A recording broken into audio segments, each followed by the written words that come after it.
நடக்கக்கூடாதது நடந்துருச்சு. நான் மனுஷன் தானே. அந்த நேரத்தில் அத்தனை பேர் பாதிக்கப்பட்டு இருக்கும்போது எப்படி அந்த ஊரை விட்டுட்டு என்னால் கிளம்பி வர முடியும்?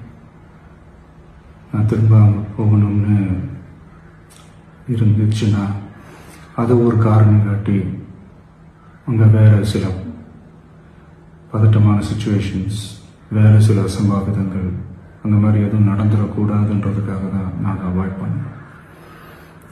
இந்த நேரத்தில் சொந்தங்களை இழந்து தவிக்கிற அத்தனை குடும்பங்களுக்கும் என்னுடைய ஆழ்ந்த இரங்கலை தெரிவிச்சுக்கிறேன். எனக்கு தெரியும், என்ன சொன்னாலும் இது ஈடையாகாதுன்னு எனக்கு தெரியும்.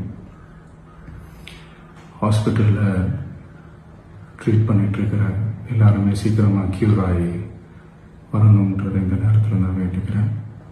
கூடிய சீக்கிரமே உங்கள் எல்லாரையும் நான் சந்திக்கிறேன். இந்த நேரத்தில் எங்களுடைய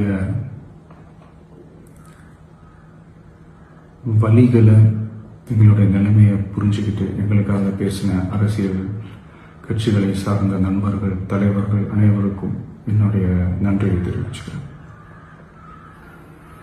கிட்டத்தட்ட ஒரு 5 மாவட்டத்துக்கு பிரச்சாரத்துக்கு போனோம். இந்த மாதிரி எதுவுமே நடக்கல. ஆனால் கரூரில் மட்டும் ஏன் எப்படி நடக்குது?